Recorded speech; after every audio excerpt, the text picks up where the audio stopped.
Uh,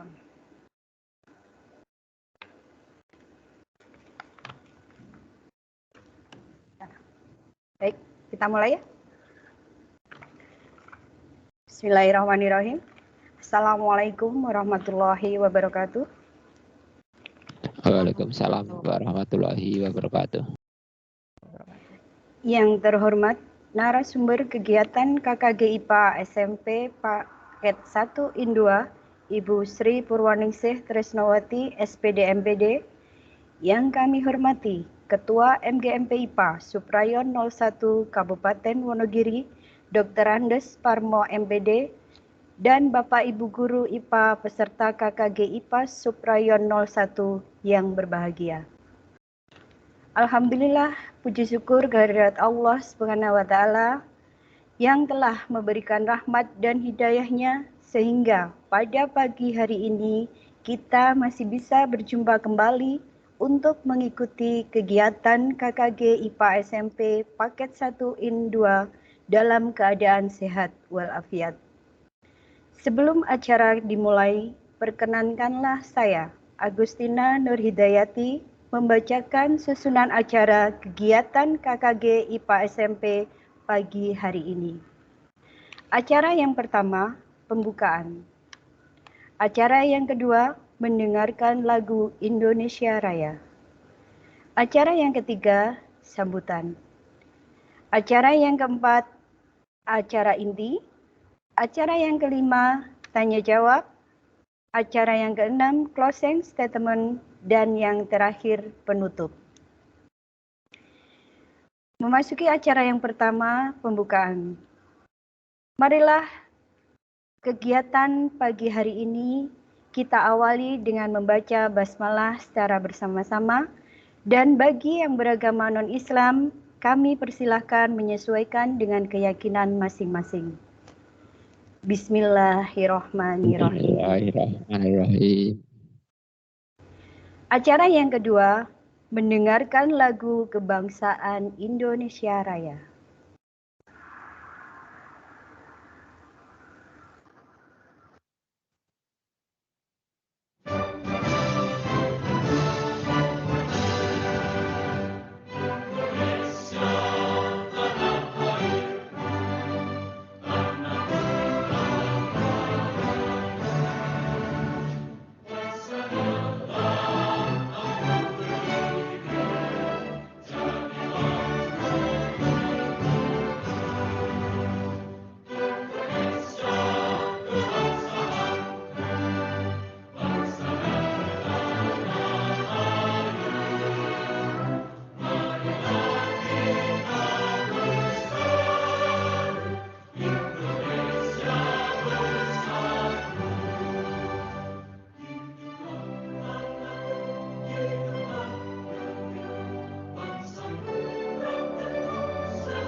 Semoga dengan diperdengarkannya lagu kebangsaan Indonesia Raya akan semakin menumbuhkan jiwa nasionalisme kita.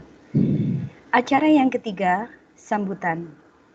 Sambutan akan disampaikan oleh Ketua MGMP IPA Suprayon 01 Kabupaten Wonogiri, Bapak Dr. Andes Parmo SPD MPD. Kepada Bapak Dr. Andes Parmo SPD MPD, kami persilahkan. Terima kasih, Jackson. Pripun Butina. Terima. Saya Pak. Oke, Siap. terima kasih. Assalamualaikum warahmatullahi wabarakatuh. Waalaikumsalam warahmatullahi wabarakatuh. Alhamdulillahirabbil alamin.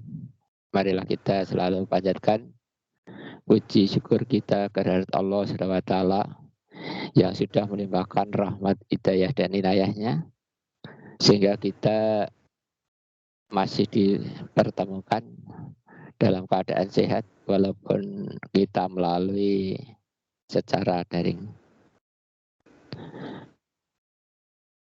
Bapak Ibu yang saya hormati, terlebih dahulu yang kami hormati, yang terhormat beliau narasumber Ibu Sri Purwaningsih Trisnawati SPD MPD. Yang saya hormati juga para pengurus MGMP IPA Supraya 01 yang sudah mempersiapkan diri berbagi tugas dalam kegiatan kolektif guru MGMP IPA Suprayan 01 Wonogiri.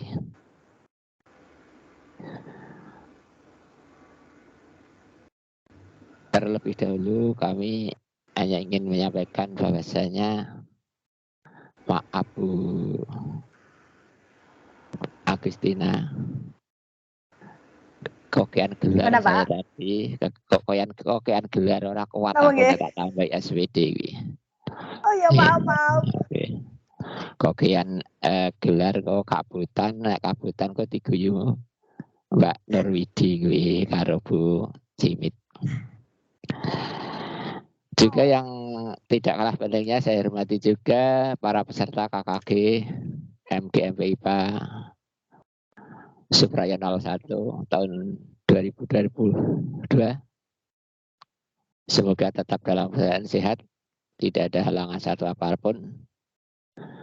Kita harus tetap jaga kesehatan, kita jaga protokol kesehatan walaupun kita sudah oleh pemerintah sudah diberi kelonggaran untuk diantaranya melakukan ibadah sudah mulai diperbolehkan, baik itu yang Islam maupun yang non-Islam sudah boleh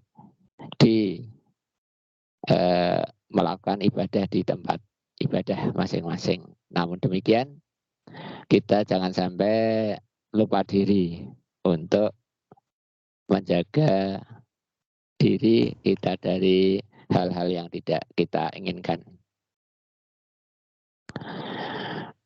Bapak Ibu yang saya hormati, dalam kegiatan kali ini kita memasuki kegiatan yang kedua pada paket yang pertama, yaitu dengan materi model-model pembelajaran.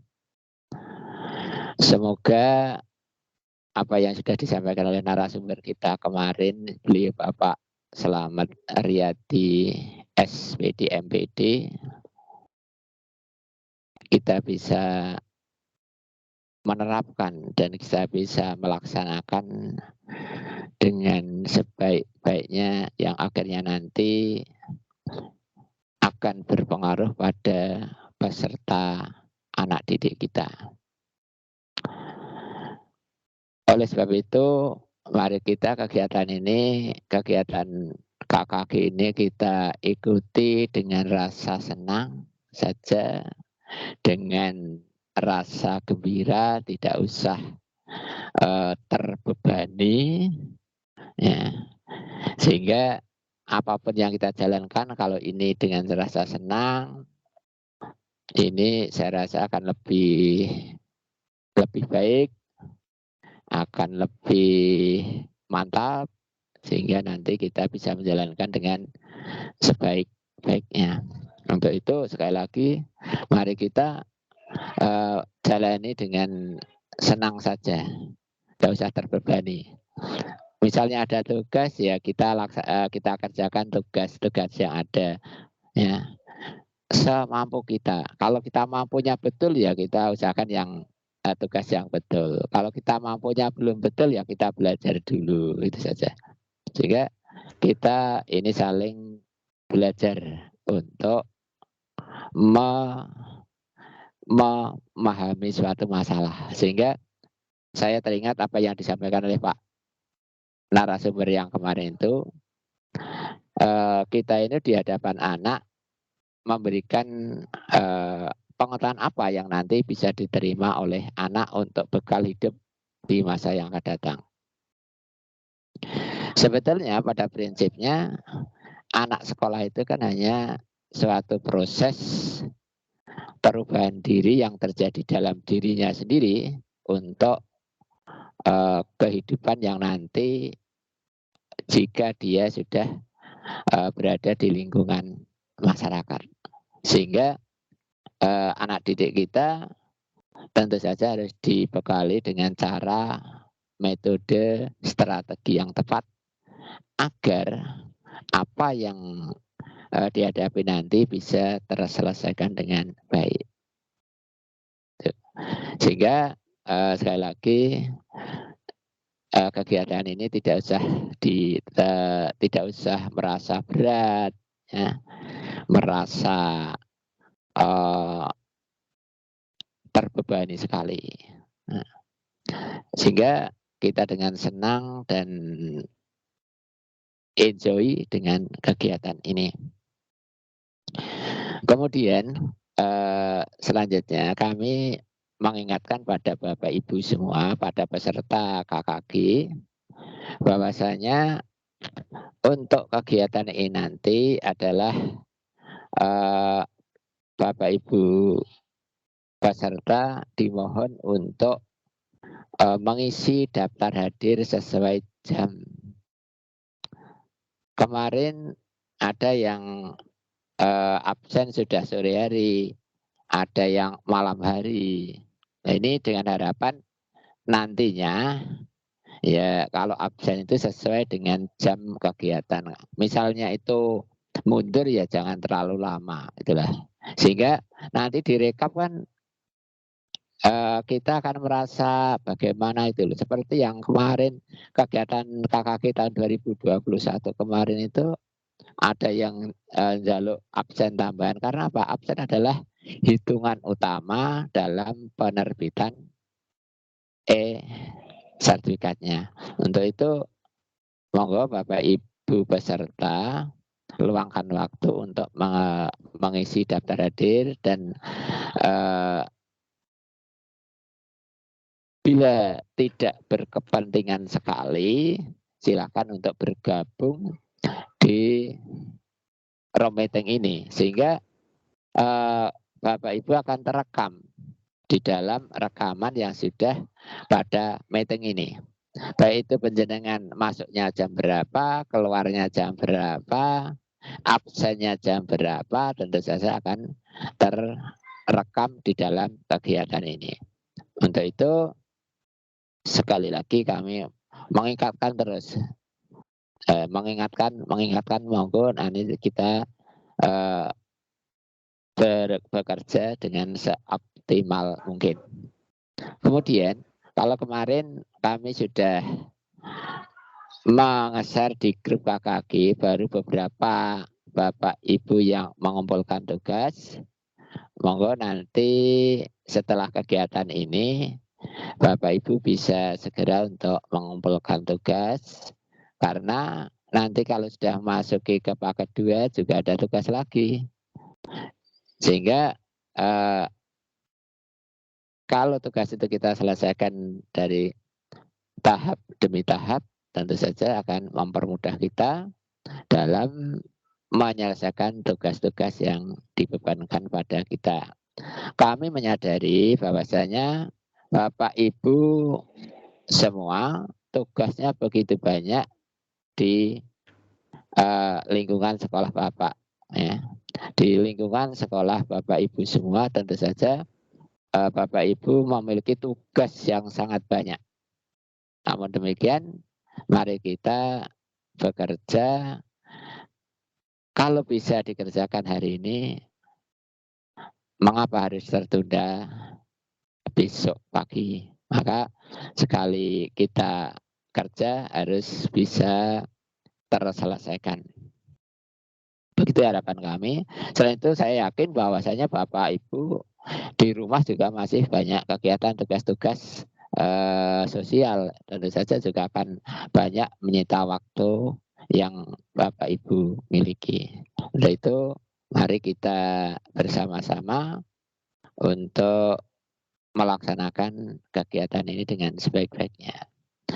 Kemudian Bapak Ibu yang saya hormati, perlu saya sampaikan bahwasanya kegiatan kelas 9 ya, kegiatan kelas 9 yang hari Minggu ini kita melakukan uji coba, kemudian minggu depan istirahat, kemudian minggu depannya lagi sudah PAT, setelah PAT kemudian dilanjutkan ujian sekolah. Sebelumnya ini sudah dilakukan ujian praktek.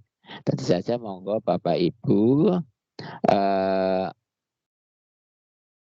kisi-kisi ujian baik itu PAT, uji coba ataupun yang lain ini adalah sebetulnya adalah ranahnya dari ranah kepala sekolah.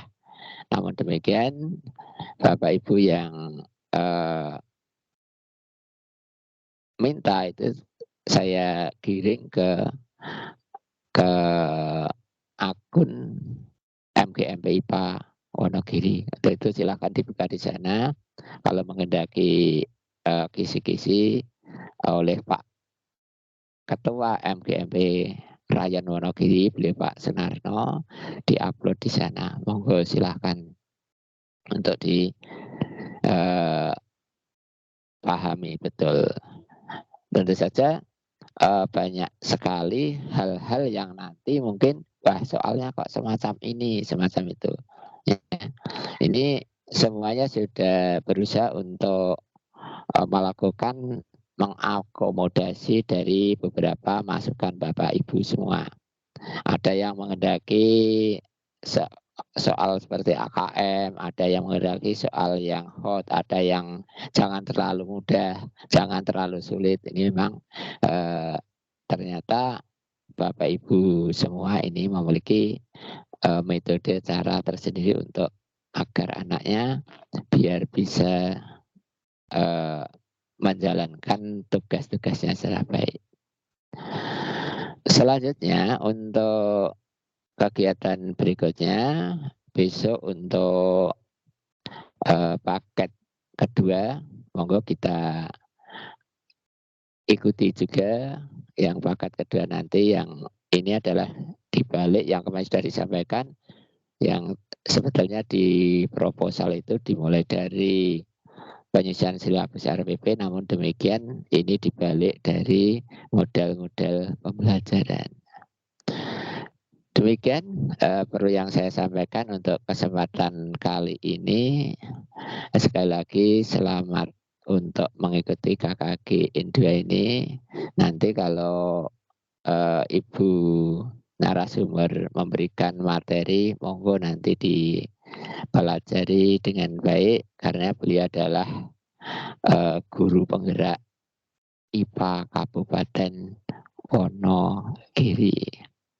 Juga perlu saya sampaikan bahwasanya Bapak Ibu semua anggota KKG MGMP IPA Kabupaten Supraya 01 Wonogiri sekarang ini yang bertugas keluar banyak sekali, paling tidak ada 5 orang yang bertugas keluar, sehingga kami juga mengapresiasi yang sebesar-besarnya kepada teman-teman yang bertugas di luar.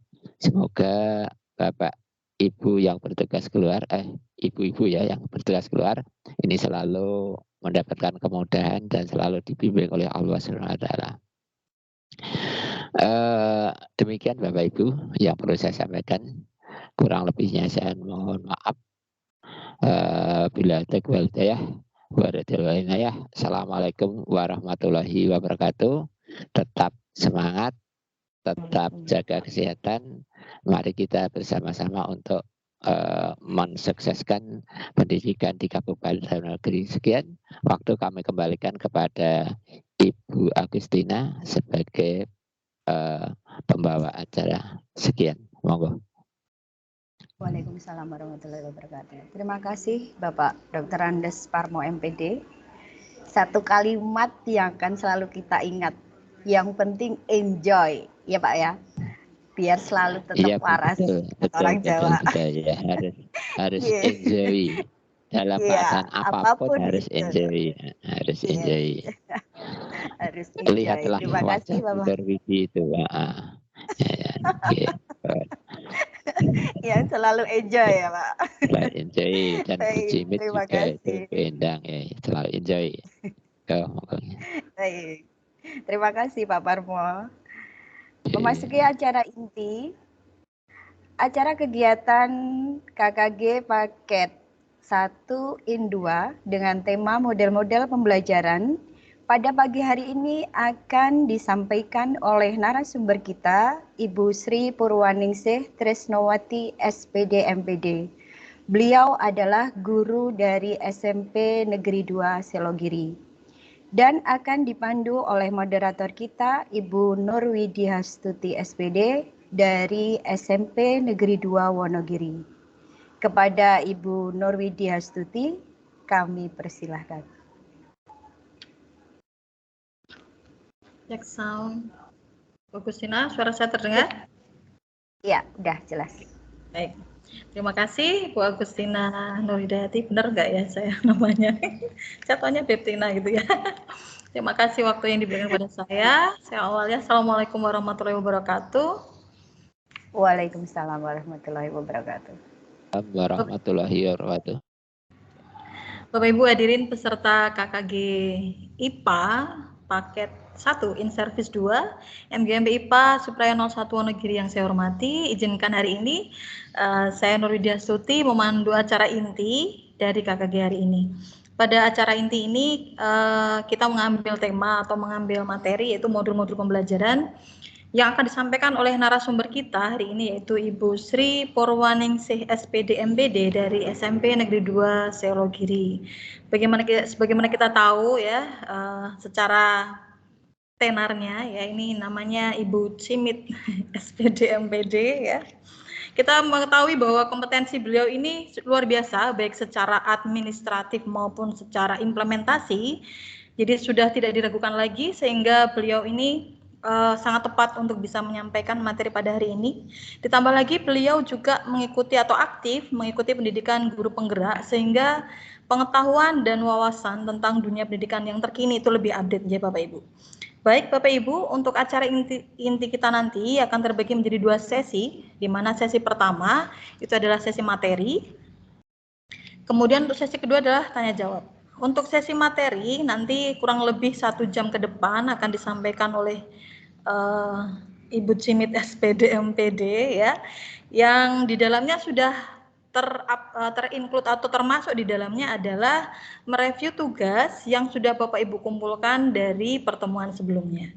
Nah, untuk sesi yang kedua adalah sesi tanya jawab. Seperti biasa, Bapak Ibu nanti bisa menuliskan pertanyaan Bapak Ibu di kolom chat, ataupun Bapak Ibu juga bisa klik tombol raise hand yang ada di layar Bapak Ibu. Ya. Jadi untuk mempersingkat waktu supaya tidak terlalu lama, 1 jam ke depan, ini sudah jam 10:25 untuk Ibu narasumber, jadi ada waktu 1 jam kurang lebih untuk bisa memaparkan materi kita hari ini, yaitu tentang model-model pembelajaran. Untuk mempersingkat waktu, kepada beliau narasumber kita hari ini, Ibu Sri Purwaningsih Tresnowati Cimit SPD MPD, kami persilahkan mau cek sound dulu, Kak Cimit. Ya. Oke, terima kasih waktunya Bu Widi. Cek suara dulu nggih, suara saya sudah terdengar jelas? Terdengar, tapi kurang jelas. Kurang keras maksud saya. Coba kurang keras. Sekarang? Ya, sudah. Bisa. Berarti rotok banter sedikit. Oke, Bu Widi, terima kasih. Ya, yang penting kita enjoy. Ya Kak Cimit bisa disampaikan. Ini untuk waktunya saya persilakan. Oke, terima kasih. Bismillahirrahmanirrahim. Assalamualaikum warahmatullahi wabarakatuh. Waalaikumsalam. Waalaikumsalam warahmatullahi wabarakatuh. Ya, izinkan kami menyapa dulu kepada Bapak Ibu Guru yang berkenan hadir di kegiatan KKG MGMP IPA in Service 2 ini. Yang kami hormati Ketua MGMP IPA beserta pengurus MGMP IPA Subrayon 01. Dan yang kami hormati dan banggakan Bapak Ibu peserta webinar yang saat ini hadir dan bergabung bersama kami. Sebelumnya puji syukur kita panjatkan kehadirat Allah SWT yang telah melimpahkan rahmat, hidayah dan karunia kenikmatan kepada kita, sehingga kita semua hari ini mendapatkan nikmat, utamanya nikmat sehat, meskipun masih di masa pandemi yang masih belum berakhir, dan mudah-mudahan habis ini segera berakhir. Kita semua masih dipertemukan meski secara daring. Mudah-mudahan semuanya dalam keadaan sehat walafiat, tak kurang suatu apapun. Amin. Bapak Ibu yang kami hormati, kami ucapkan terima kasih bagi Bapak Ibu yang sudah mengumpulkan tagihan KKG paket 1 seperti tadi yang sudah dijelaskan Pak Ketua. Dan untuk hari ini saya sebetulnya disebut sebagai narasumber itu belum layak, Bu. Belum layak disebut sebagai narasumber. Mungkin saya hanya sebagai fasilitator saja untuk kegiatan KKG 1 ini, in service 2 yang merupakan kelanjutan dari KKG paket 1 in service 1 model-model pembelajaran yang kemarin sudah dibahas tuntas oleh beliau Bapak Slamet Riyadi selaku pengawas Dinas Pendidikan dan Kebudayaan Kabupaten Wonogiri. Pada kesempatan ini kami sebagai fasilitator kegiatan KKG MGMP paket 1 in service 2 tentang model-model pembelajaran akan kami sampaikan secara sekilas tentang sintak dan aktivitas guru dan murid pada model-model pembelajaran, karena di kesempatan ini adalah prosesnya adalah presentasi dari hasil Bapak Ibu yang sudah dikerjakan. Sehingga pada sesi ini nanti akan kami sampaikan sebentar, kemudian kami harapkan nanti ada Bapak Ibu guru yang presentasi, atau kalau tidak nanti akan kita review bersama-sama hasil dari tagihan dari Bapak Ibu guru. Kemudian kami juga mewakili pengurus mengucapkan terima kasih bagi yang sudah mengumpulkan. Baiklah Bapak Ibu, izinkan saya share materinya.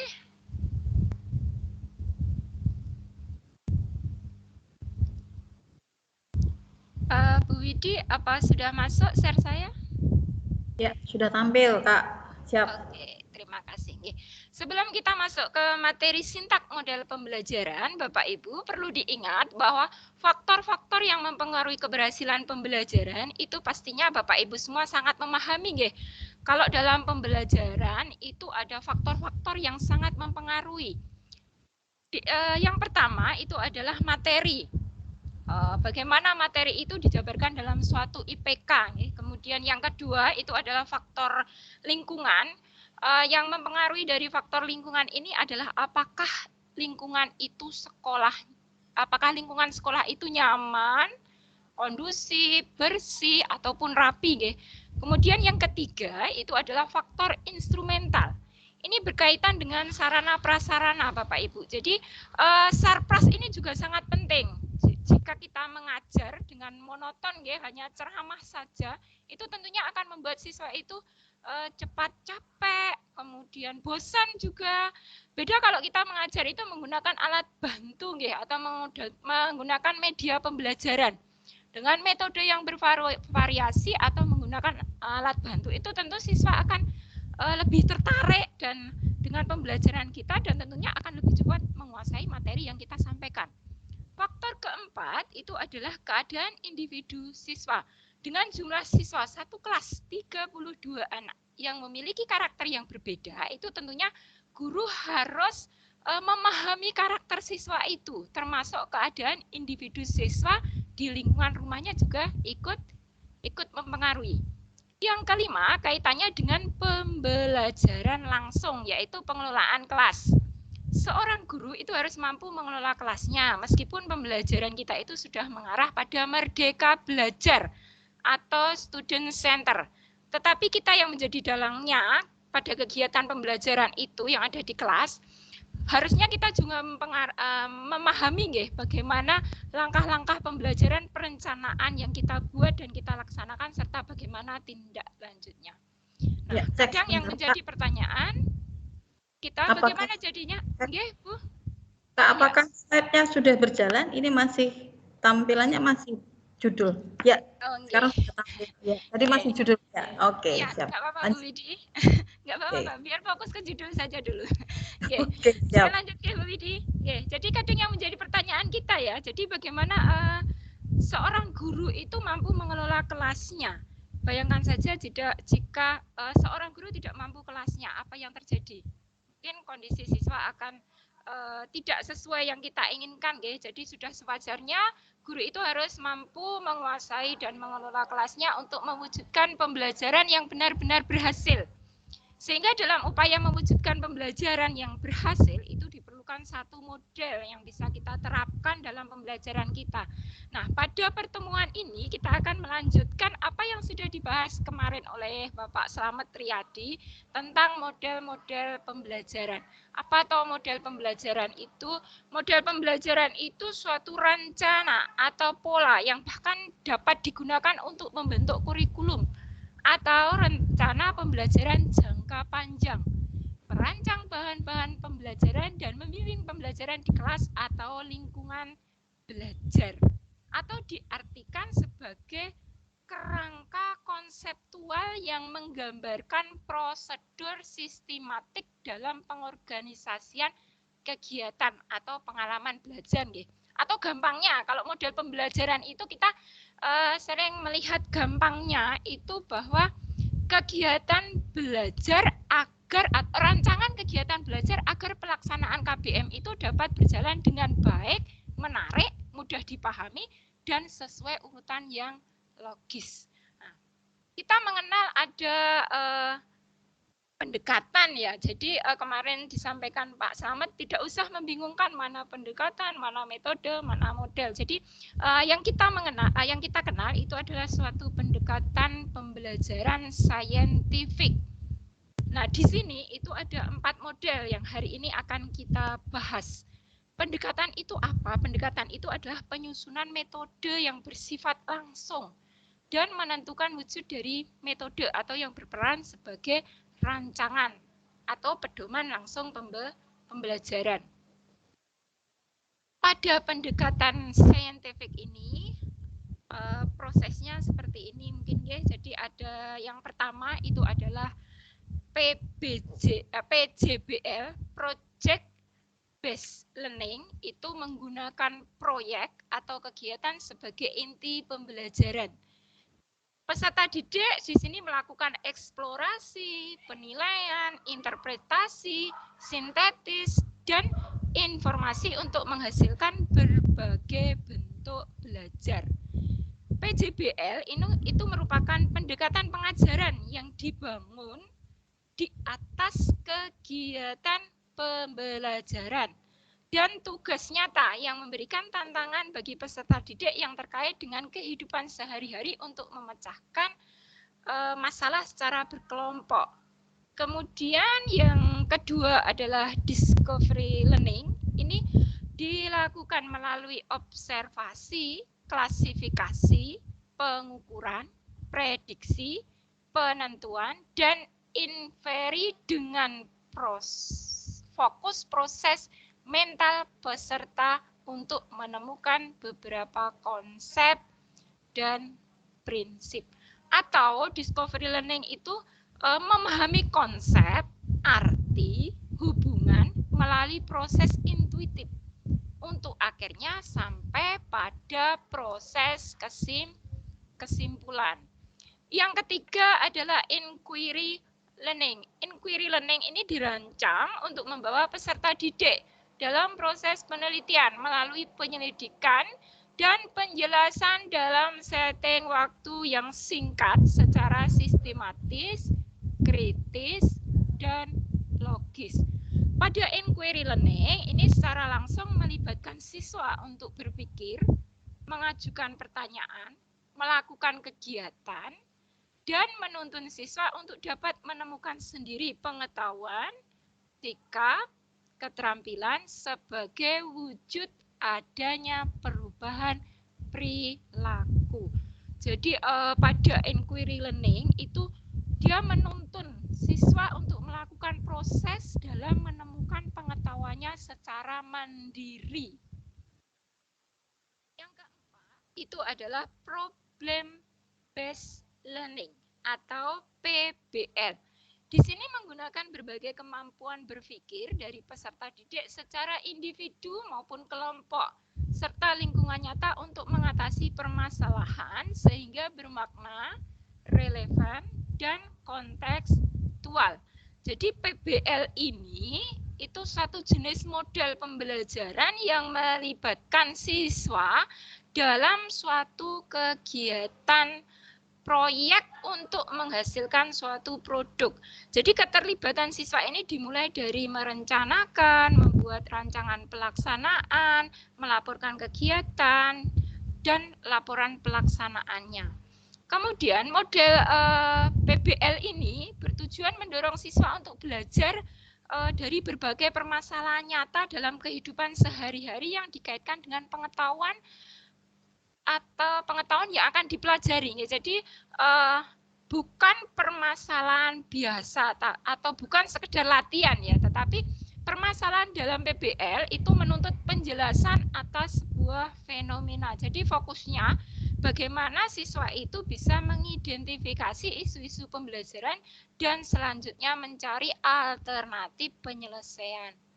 Kemudian pada perbedaan discovery learning dan inquiry learning, jadi kalau kita lihat dari sudut pandang scientific approach atau pendekatan saintifik, pada proses mengamati untuk discovery learning itu adalah dia memberikan stimulus atau pertanyaan, tetapi pada inquiry learning dia berorientasi pada masalah.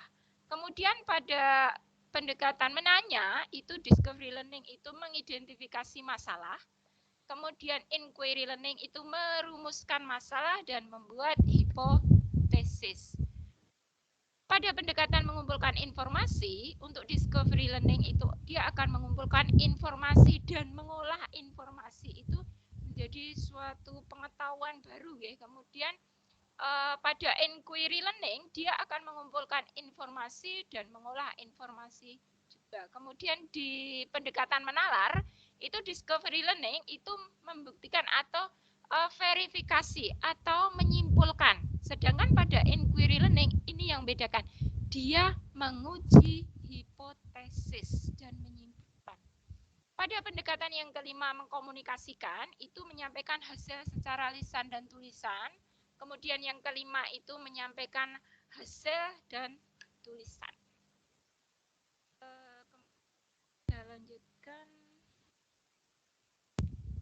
Slide masih nampak, Bu Widi? Belum tampil. Suara timbul tenggelam, Kak. Suara timbul Maksudnya volumenya naik turun gitu. Oh, ini sudah tampil. Oke, Ya. Ini sudah Dan tampil. ini sudah tampil untuk PPT. Oke. Jadi untuk perbedaan PBL dan PBJL ini ya Bapak Ibu, jadi perbedaan PBL dan PJBL itu pada pendekatan mengamati. Kalau PBL itu dia mengamati hal-hal di kehidupan nyata. Kemudian kalau PBL itu pada orientasi masalah. Kemudian di pendekatan menanya itu pada PJBL itu menentukan pertanyaan mendasar. Jadi ada pertanyaan-pertanyaan di situ nantinya. Kemudian pada PBL itu menetapkan permasalahan dalam bentuk pertanyaan dan mengorganisasikan. Pada pendekatan mengumpulkan informasi itu dia pada PJBL itu mendesain perencanaan proyek, menyusun jadwal, kemudian melaksanakan proyeknya, kemudian guru memonitor pelaksanaan proyek. Kemudian kalau pada PBL, siswa melakukan penyelidikan, guru membimbing dan memfasilitasi. Kemudian pada proses menalar, pada pendekatan menalar, jadi kalau PJBL itu menguji hasil proyek, tetapi kalau pada PBL itu siswa mengembangkan dan menyajikan hasil dan guru membimbing dalam menulis laporan. Pada pendekatan kelima mengkomunikasikan untuk PJBL itu dia berisi evaluasi. Jadi mengevaluasi pengalaman dan melakukan refleksi. Sedangkan pada PBL itu evaluasi dan refleksi terhadap proses dan hasil penyelidikan. Nah, ini adalah contoh untuk sintaknya, guys. Jadi langkah kerja sintaknya seperti ini. Ada 6 langkah untuk discovery learning. Kemudian ini adalah contoh perilakunya.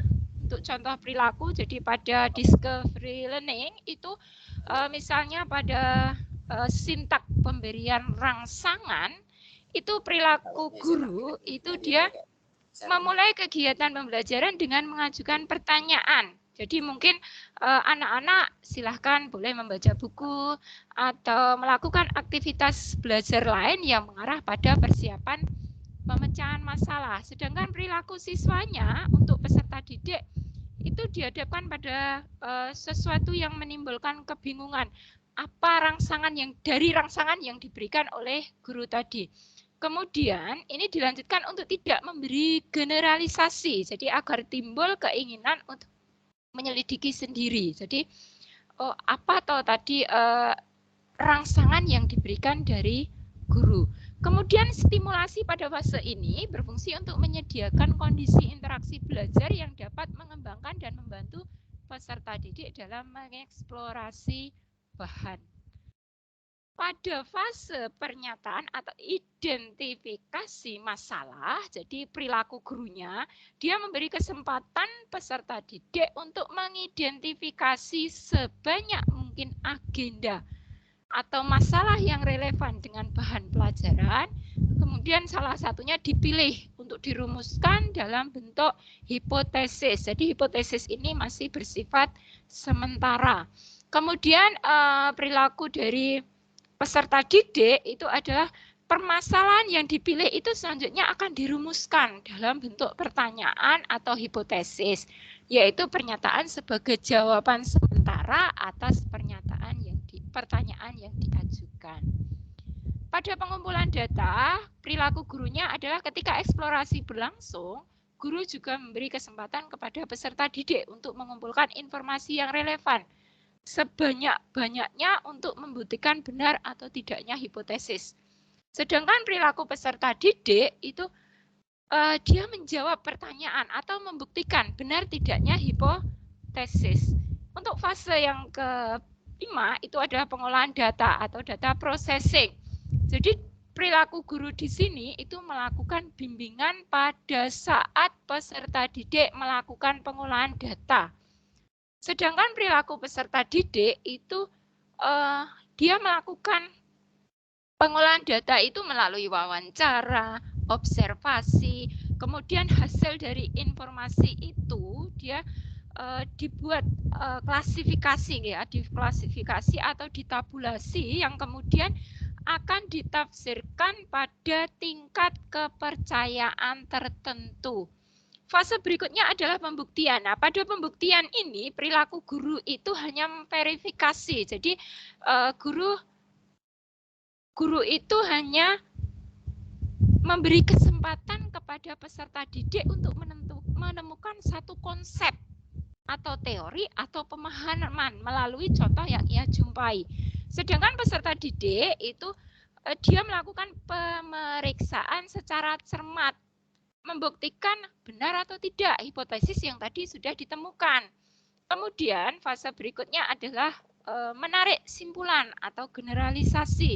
Jadi pada menarik simpulan itu adalah proses menarik sebuah kesimpulan. Jadi ini berlaku untuk semua kejadian atau masalah yang sama. Sedangkan perilaku peserta didik itu berdasarkan hasil verifikasi, maka dirumuskan prinsip yang mendasari generalisasi. Untuk inquiry learning itu ada 6 sintak atau langkah ya, ada 6 langkah. Kita lihat yang pertama itu pada tahap orientasi, apa perilaku gurunya. Jadi kalau kita menggunakan pendekatan inquiry learning dalam pembelajaran yang nantinya akan kita cantumkan di RPP ya Bapak Ibu. Jadi kita masukkan, oh misalnya ini menggunakan model inquiry learning. Berarti kita ikuti tahapan sintaknya. Itu yang pertama pada tahap orientasi. Itu di sini guru menciptakan suasana kondusif dan menyenangkan untuk belajar. Misalnya dengan menanyakan materi yang dipelajari, kemudian bagaimana tujuannya, kemudian apa manfaatnya, seperti itu. Untuk perilaku peserta didik itu peserta didik disiapkan. Jadi disiapkan menggunakan model inquiry. Yang kedua itu pada fase merumuskan masalah. Jadi di sini guru menyajikan permasalahan dengan cara yang unik atau bisa dalam bentuk teka-teki ya Bapak Ibu, bisa dalam bentuk teka-teki. Kemudian ini peserta didik diarahkan untuk suatu masalah itu bagaimana bisa dipecahkan. Pada fase ketiga, merumuskan hipotesis. Di ciri inquiry learning itu ada tahap yang ketiga atau langkah ketiga itu merumuskan hipotesis.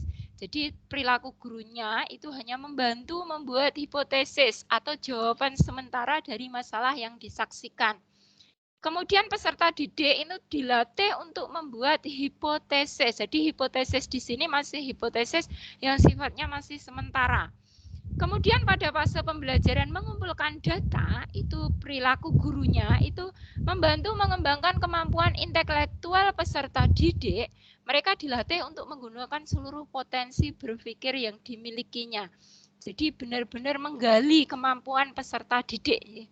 Kemudian perilaku peserta didik itu adalah melakukan aktivitas mengumpulkan informasi untuk menguji hipotesis yang tadi sudah dibuat. Yang kelima itu adalah menguji hipotesis. Jadi pada fase ini perilaku guru adalah mendorong peserta didik untuk bersikap jujur dan percaya diri sehingga peserta didik dapat menguji hipotesis berdasar fakta dan data. Kemudian perilaku siswa itu atau perilaku peserta didiknya itu dia melakukan pengujian hipotesis. Dapat dilakukan dengan membandingkan dari data yang sudah ada. Kemudian fase yang keenam itu adalah merumuskan kesimpulan. Jadi di sini itu yang dilakukan guru hanya mengarahkan pada kesimpulan yang akurat. Sedangkan perilaku peserta didik itu peserta didik mendeskripsikan temuan yang diperoleh berdasarkan pengujian dari hipotesis tadi. Kemudian untuk problem based learning kita ada 5 langkah nggih pada model pembelajaran problem based learning ini ada 5 sintak atau 5 langkah. Yang pertama adalah orientasi peserta didik pada masalah. Jadi di sini guru menjelaskan tujuan pembelajaran dan logistik apa yang dibutuhkan. Juga memberikan motivasi pada peserta didik untuk ikut terlibat aktif dalam pemecahan masalah. Jadi memberikan motivasi bisa difokuskan pada penjelasan tujuan dan pemberian motivasi. Kemudian perilaku peserta didik di situ mulai mengamati atau mengidentifikasi apa yang disampaikan guru, memahami permasalahan yang diberikan, menjawab pertanyaan yang diberikan oleh guru, kemudian bisa bertanya atau berpendapat atas permasalahan yang sudah disampaikan oleh guru tadi. Kemudian fase yang kedua adalah mengorganisasi peserta didik. Perilaku gurunya adalah di sini bisa digunakan untuk membentuk kelompok atau membantu peserta didik dalam mendefinisikan permasalahan. Perilaku peserta didik itu adalah melakukan diskusi dengan tertib, memperhatikan bimbingan arahan dari guru, kemudian membantu anggota kelompok untuk menganalisis permasalahan yang diberikan guru atau memberikan pendapat ya, mengemukakan pendapat atau ide atas permasalahan yang tadi sudah diberikan oleh guru. Pada fase ketiga adalah membimbing penyelidikan individu atau kelompok. Jadi perilaku gurunya adalah mendorong peserta didik untuk mengumpulkan informasi bagaimana melaksanakan eksperimen untuk mendapatkan pemecahan masalah. Sedangkan perilaku peserta didik bisa dengan membaca buku atau menggunakan sumber informasi lain yang sebagai alternatif untuk pemecahan masalah. Bisa juga dengan menyusun jawaban diskusi dengan melibatkan seluruh anggota kelompok dan boleh bertanya kepada guru jika mengalami kesulitan atau menyelesaikan tugas diskusi kelompok sesuai dengan waktu yang diberikan. Yang berikutnya, fase berikutnya adalah mengembangkan dan menyajikan hasil karya. Jadi perilaku guru di sini itu adalah merencanakan, membantu peserta didik merencanakan dan menyiapkan karya yang sesuai dengan laporan. Sesuai seperti laporan, jadi atau bentuk model dan berbagai tugas dengan teman. Kemudian perilaku peserta didik itu bisa menyampaikan alternatif pemecahan masalah di video conference jika melalui daring atau menyampaikan di hadapan teman-temannya ya. Kemudian bisa dilakukan juga penyampaian pendapat itu atas alternatif pemecahan masalah. Bisa menjawab pertanyaan yang diberikan kelompok lain. Kemudian pada fase menganalisis dan mengevaluasi proses pemecahan masalah, perilaku guru adalah mengevaluasi hasil belajar tentang materi yang dipelajari. Sedangkan perilaku peserta didik itu adalah memperhatikan penjelasan guru, menjawab pertanyaan guru, dan bertanya jika ada materi yang belum dipahami, termasuk ikut membuat kesimpulan tentang konsep yang dipelajari atau juga bisa mengerjakan soal evaluasi. Yang keempat itu adalah sintak pada model pembelajaran project based learning. Jadi di sini ada 6 untuk project based learning. Itu ada yang pertama itu adalah pertanyaan mendasar. Jadi perilaku guru di sini itu menyampaikan topik dan mengajukan pertanyaan bagaimana cara memecahkan masalah. Sedangkan perilaku peserta didik bisa mengajukan pertanyaan mendasar, apa yang harus dilakukan peserta didik terhadap topik atau pemecahan masalah. Kemudian pada fase mendesain perencanaan produk. Jadi guru memastikan setiap peserta didik dalam kelompok memilih dan mengetahui prosedur pembuatan proyek atau produk yang dihasilkan. Kemudian perilaku peserta didik bisa menyusun rencana pembuatan proyek. Jadi mungkin bisa meliputi pembagian tugasnya, kemudian alat bahan apa yang akan digunakan, media atau sumber apa yang akan dibutuhkan. Kemudian pada fase pembelajaran menyusun jadwal pembuatan, jadi perilaku guru di sini itu membuat kesepakatan tentang jadwal pembuatan proyek. Jadi mungkin pada tahapan-tahapannya dan pengumpulannya, ya. Jadi untuk perilaku peserta didik itu dia menyusun jadwal penyelesaian proyek dengan memperhatikan batas waktu yang sudah ditentukan bersama. Kemudian pada fase memonitor keaktifan dan perkembangan proyek, perilaku guru adalah memantau keaktifan peserta didik selama melaksanakan proyek, termasuk juga memantau realisasi perkembangan dan membimbing jika mengalami kesulitan. Kemudian perilaku peserta didik adalah melakukan pembuatan proyek sesuai jadwal, mencatat apa saja tahapannya, kemudian mendiskusikan permasalahan yang muncul selama proses penyelesaian proyek itu. Kemudian di fase menguji hasil, yang dilakukan guru adalah berdiskusi tentang prototipe proyek. Termasuk di sini bisa memantau, ya, memantau bagaimana keterlibatan peserta didik, bagaimana mengukur ketercapaian standarnya juga. Kemudian pada perilaku peserta didik itu bisa membahas kelayakan proyek yang telah dibuat. Jadi bisa membuat laporan produk untuk kemudian bisa dipaparkan kepada teman yang lain. Pada fase terakhir, pada evaluasi pengalaman belajar, di sini perilaku guru adalah membimbing proses pemaparan proyek, menanggapi hasil. Kemudian selanjutnya guru dan peserta didik merefleksi atau membuat kesimpulan. Perilaku peserta didiknya adalah setiap peserta didik bisa memaparkan laporan peserta didik, kemudian peserta didik juga bisa memberikan tanggapan, termasuk bersama guru bisa menyimpulkan hasil proyek.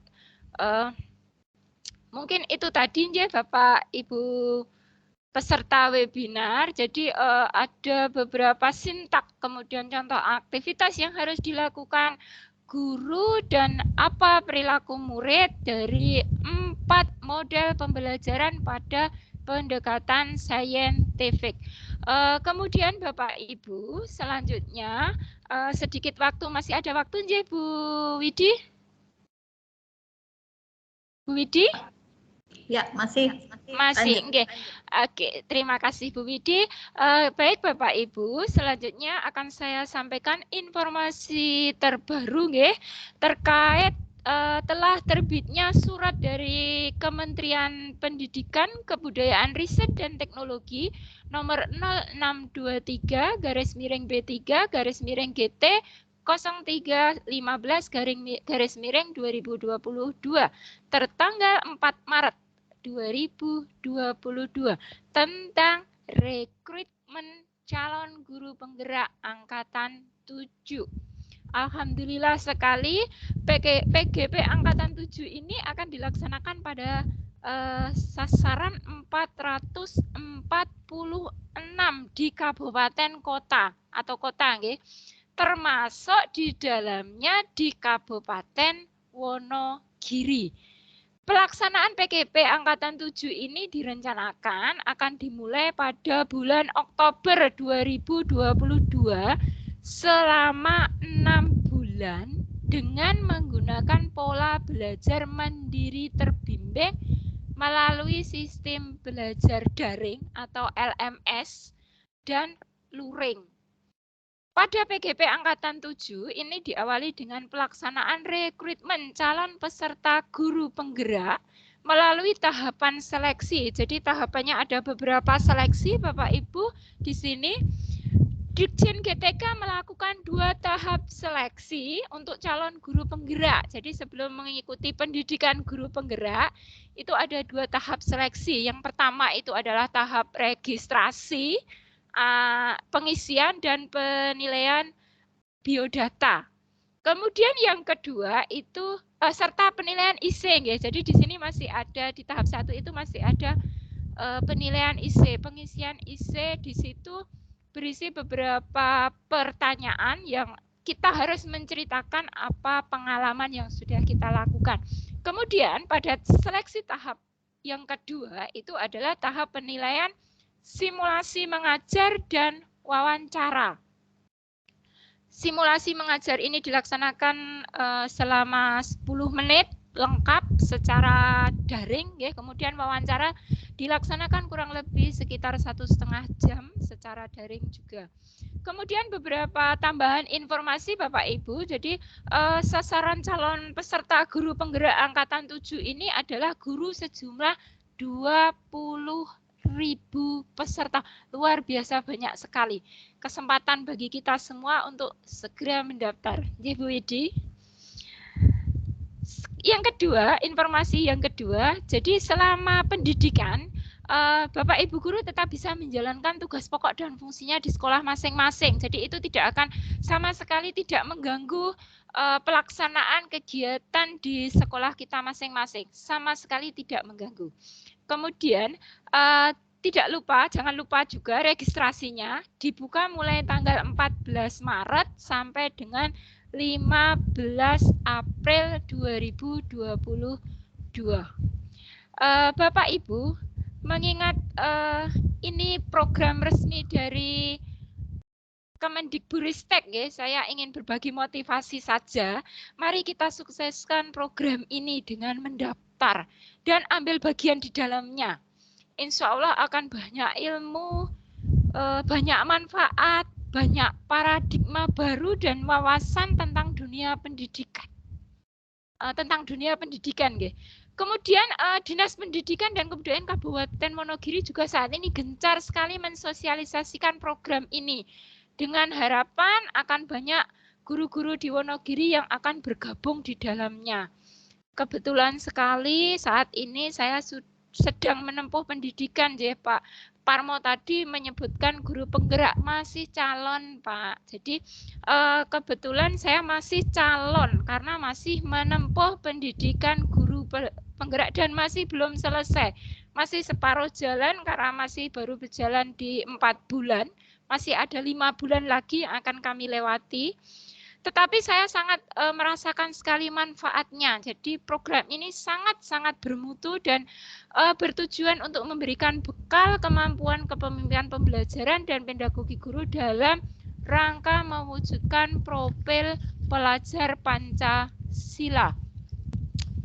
Apa saja yang kita pelajari atau apa saja yang saya dapat dari pendidikan guru penggerak ini? Jadi di situ kami mendapatkan satu filosofi baru tentang pemikiran Ki Hajar Dewantoro, bagaimana arti pendidikan itu yang merupakan suatu persemaian benih-benih kebudayaan dalam masyarakat, kemudian tujuan pendidikan yang menuntun segala kodrat yang ada pada anak agar mereka dapat mencapai keselamatan dan kebahagiaan yang setinggi-tingginya, baik sebagai manusia maupun sebagai anggota masyarakat. Juga bagaimana metode pengajarannya dengan sistem AMONG. Jadi kita berdasarkan pada asih, asah, dan asuh. Care and dedicate based on love. Tulodo ing madya mangun karsya tuturi handayani. Atau ing ngarsa sung tulodo ing madya mangun karsa tuturi handayani. Dan kita bisa mewujudkan merdeka belajar dengan kemandirian murid dalam proses belajar dan kemerdekaan bagi lingkungan pendidikan untuk menentukan sendiri cara terbaik dalam proses pembelajaran. Juga di guru penggerak kami diajari bagaimana membuat suatu RPP diferensiasi dan RPP dengan PSE atau pembelajaran sosial emosional. Juga bagaimana kita dipelajari tentang budaya positif yang bisa kita terapkan dalam sekolah, guys. Jadi misalnya dengan sebuah kesepakatan kelas bagi anak-anak, kenapa itu harus dibuat kesepakatan kelas. Nah, itu nanti akan kita pelajari di guru penggerak. Menarik sekali. Monggo, silakan. Bu Widi, mungkin itu saja yang bisa kami sampaikan, nggih, untuk materi hari ini. Mungkin untuk selanjutnya bisa kita lanjutkan untuk mereview, nggih Bu Widi, mereview dari hasil teman-teman, ya, tagihan yang sudah dikumpulkan teman-teman. Sebentar saya turun dulu, nggih. Saya sudah turun. Nggih, jadi kita bisa mereview atau mungkin dari Bapak Ibu peserta ada yang menginginkan presentasi Bu Widi, monggo mungkin bisa ditawarkan. Kalau tidak, kita review aja yang sudah dikumpulkan. Monggo. Saya kembalikan ke Bu Widi. Oke, siap. Bapak Ibu peserta KKG paket 1 in service 2 GMBIPA Suprayono 1 Kabupaten Wonogiri. Ini ada istilahnya Bapak Ibu bisa menampilkan tagihan yang sudah Bapak Ibu kerjakan untuk model-model pembelajaran yang kemarin sudah disampaikan. Nah, hari ini kita beri kesempatan untuk bisa menampilkan pada webinar kali ini. Untuk yang bersedia untuk mempresentasikan, bisa raise hand seperti itu. Kami tunggu sambil kita cek, ya Kak. Ibu yang ya, kami persilahkan Bapak Ibu untuk bisa presentasi. Jadi kemarin kita meminta untuk menganalisis ya sesuai dengan materi yang diberikan. Ya. Saya buka untuk attendance-nya. Masih saya mute tadi. Monggo sampun. Ya, Bapak Ibu bisa raise hand, kemudian nanti bisa kita fasilitasi untuk mempresentasikan seperti itu. Ya. Ternyata tidak ada. Tidak ada. Kita review saja, nggih. Ya, jadi untuk menyingkat waktu lebih baik kita review apa yang sudah dikumpulkan. Kita review beberapa. Saya kembali share hasil pekerjaan tagihan teman-teman. Ya. Jadi mungkin bisa sebagai gambaran bagi rekan-rekan kita yang belum mengumpulkan tugas. Ya, jadi sehingga ternyata tugasnya seperti ini dan sangat mudah.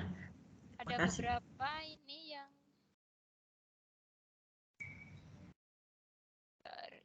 punya siapa? Oh, punya Bu Nani. Nah. Ya, suara sangat kecil, Kak. Oh, suara sangat kecil. Bagaimana sekarang? Masih kecil? Ya, sudah. Sudah. Oke. Sudah muncul di tampilan Bu Widi? Sudah tampil. Sudah. Ya. Oke, tampil. Jadi ini tugas dari Ibu Nani Handayani dari SMP 5 Wonogiri kelas 8. Jadi pada KD 4.8 membuat tulisan tentang gagasan penyelesaian masalah pencemaran lingkungan berdasarkan hasil pengamatan. Jadi model yang digunakan adalah model problem based learning. Jangan lupa tadi model problem based learning itu yang seperti apa sintaknya. Orientasi siswa pada masalah ini sudah benar ya Bu Widi. Jadi tadi bagaimana aktivitas guru, bagaimana aktivitas siswa. Ini guru memberikan tayangan gambar tentang kerusakan lingkungan. Di sini juga sudah muncul tayangan gambarnya tentang apa. Jadi ada muncul fokus materinya. Jadi tentang kerusakan lingkungan akibat limbah. Kemudian siswa diminta melakukan pengamatan, guru mengarahkan siswa untuk menganalisis dampak. Kemudian aktivitas siswanya mengamati tayangan, kemudian mengidentifikasi seperti ini. Kemudian pada fase kedua mengorganisasi siswa itu jadi membantu mendefinisikan atau mengorganisasikan tugas belajar. Jadi membagi ke dalam kelompok. Iya, ini seperti ini sudah masuk sekali ke dalam perilaku guru ya. Jadi membuat kelompok, kemudian setiap kelompok diberi lembar kerja, kemudian guru memberikan pengarahan, kemudian guru mengarahkan untuk mencari sumber yang relevan. Kemudian di sini aktivitas siswanya mengidentifikasi permasalahan yang disajikan di LKS. Kemudian siswa terlibat diskusi dengan kelompok masing-masing untuk merumuskan solusi alternatif dalam memecahkan permasalahan. Kemudian siswa secara berkelompok bekerja sama melakukan ini di bagian atau fase mengorganisasi siswa itu untuk aktivitas guru dan siswa itu sudah komplit sekali. Sudah sangat komplit sekali. Kemudian pada membimbing penyelidikan individu dan kelompok. Jadi di sini aktivitas gurunya memberi kesempatan untuk melakukan investigasi dengan melakukan wawancara kepada masyarakat sekitar, menganalisis keadaan lingkungan untuk memunculkan fakta, misalnya dengan memperhatikan indikator terjadinya pencemaran dan apa saja di lingkungan tersebut. Kemudian juga guru membimbing membantu setiap kelompok apabila mengalami kesulitan, termasuk mendorong siswa untuk terlibat aktif. Nah, ini termasuk mengontrol setiap siswa dalam proses diskusi. Nah, ini sudah masuk di perilaku guru, itu tercakup seperti itu. Kemudian untuk aktivitas siswa, itu setiap kelompok berdiskusi dalam melakukan investigasi melalui sumber buku atau media yang relevan. Siswa berdiskusi dalam melakukan investigasi dengan saling bertukar pikiran, itu juga sudah masuk. Kemudian setiap siswa dalam kelompok masing-masing saling mengemukakan pernyataan atau klaim dengan memberikan solusi alternatif dalam pemecahan masalah. Kemudian berdiskusi, mengambil keputusan, dan menjelaskan hasil analisis. Itu juga sudah masuk.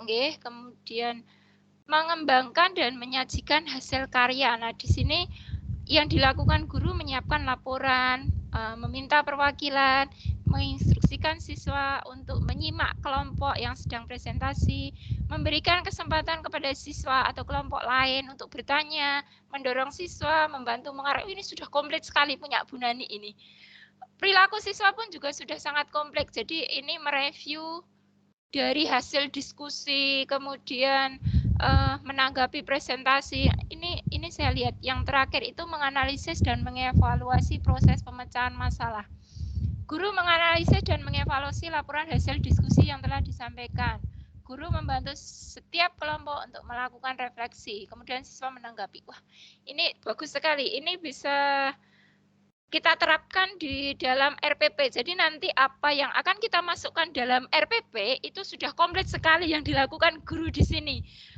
Bu Widi, jadi untuk yang PBL dengan PBL, jadi penyelesaian masalah pencemaran di lingkungan dengan PBL ini tepat sekali, guys. Jadi ini nanti kita tinggal memasukkan dalam RPP, tinggal mengikuti saja.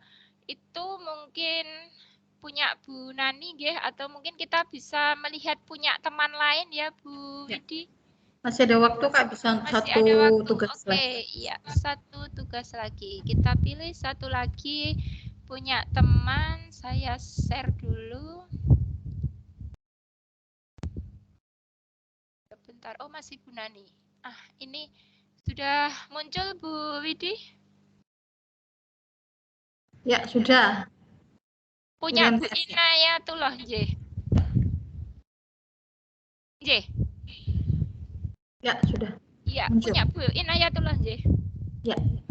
Oke, jadi Bu Inayatullah ini KD 3.3 menerapkan konsep pewarisan sifat dalam pemuliaan dan kelangsungan makhluk hidup.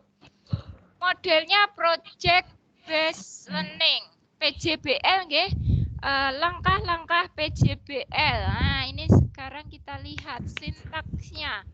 Mengorientasi peserta didik pada masalah. Kita lihat sintak PJBL.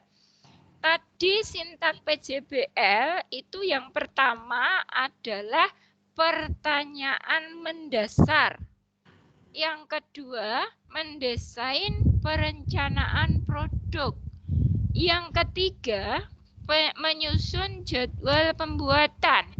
Yang keempat, memonitor keaktifan dan perkembangan proyek. Yang kelima, menguji hasil. Dan yang keenam, evaluasi pengalaman. Kalau kita lihat dari hasil milik Bu Inayatullah, ini sepertinya ini bukan sintak dari PBJL, ya. Jadi orientasi pada masalah, organisasi kegiatan pembelajaran, membimbing penyelidikan materi, penyelidikan mandiri maupun kelompok itu langkah atau sintak pada pembelajaran berbasis masalah. Jadi ini Problem based. iya, problem based learning. Jadi PBL mungkin lebih tepatnya dengan PBL. Jadi kalau PJBL sintaknya harusnya tidak seperti ini. Jadi kalau ini sintaknya menyajikan permasalahan. Nah, ini aktivitas gurunya sesuai dengan sintaknya, Bu Widi.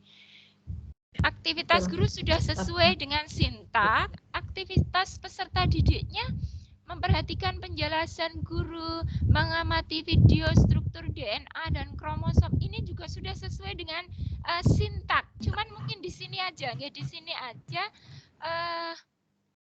modelnya. Iya, modelnya mungkin diganti Bu Inayatullah, mungkin bisa diganti modelnya dengan PBL saja. Karena ini sintaknya sudah menggunakan sintak PBL dan aktivitas guru dan aktivitas siswanya juga sudah sesuai dengan PBL. Kemudian kalau pewarisan sifat, materi pewarisan sifat itu menyajikan hasil penelusuran informasi. Nah, ini bisa menggunakan PBL. Oke, bisa menggunakan PBL. Karena ini nanti membimbing menganalisis hasil pengamatan untuk analisis dan evaluasinya. Mungkin itu aja Bu Widi. Satu lagi mungkin punya, nah ini punya teman kita, ada tidak ini? Bu Riana. Satu lagi punya Bu Riana. Punya Bu Riana pada KD 3.7.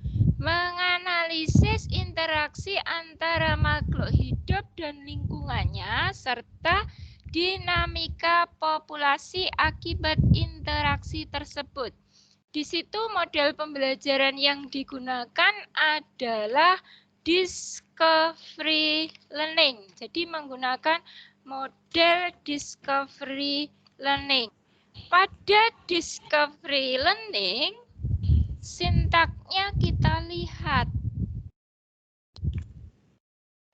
Observasi untuk menemukan masalah, merumuskan masalah, mengajukan hipotesis, merencanakan permasalahan. Sepertinya ini bukan sintak dari discovery learning juga, Bu Widi. Ini seperti sintak pada inquiry learning. Iya, orientasi pada masalah, ya, observasi masalah, kemudian perumusan masalah, pengajuan hipotesis, pengumpulan data. Nah, ini mungkin pada sintaknya bisa diganti dengan menggunakan sintak inquiry learning. Jadi sintak yang digunakan ini adalah sintak inquiry learning. Kita lihat untuk inquiry learning-nya, aktivitas gurunya menyajikan kejadian atau fenomena yang memungkinkan siswa menemukan masalah. Nah, ini pada menemukan masalah itu sebentar, ini kok sepertinya justru aktivitas gurunya, guru menayangkan video pembelajaran tentang ekosistem air tawar. Ini masuk, tetapi kayaknya ini aktivitas gurunya dengan PBL. Sintaknya inquiry learning. Jadi kalau misalnya kita mau menggunakan sintak inquiry learning, ya, sintak inquiry learning, mungkin di situ pada tahap orientasi itu di sini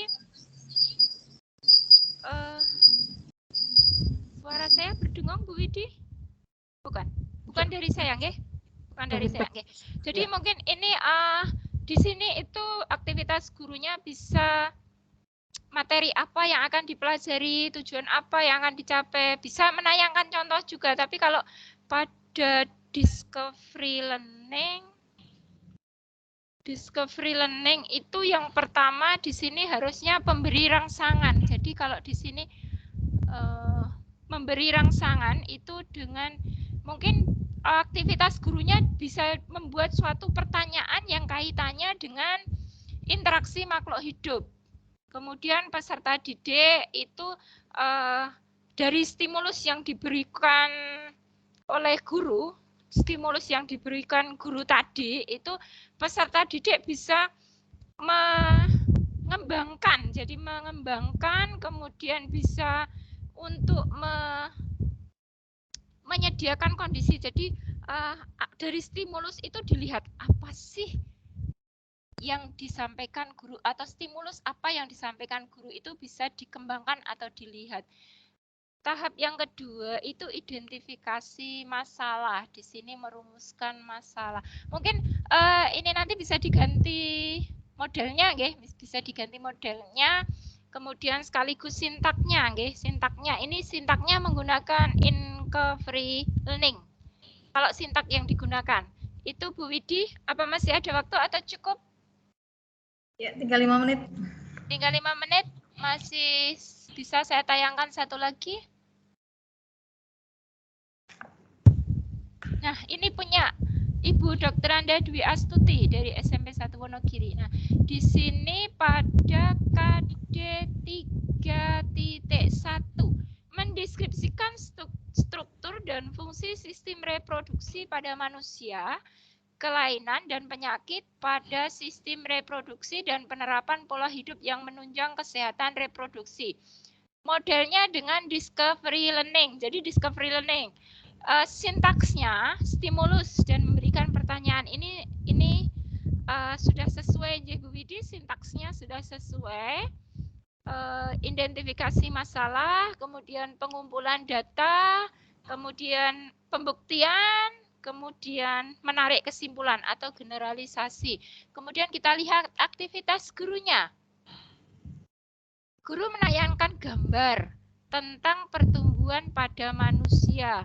2 foto keluarga yang berbeda. Nah, ini juga sudah masuk sekali.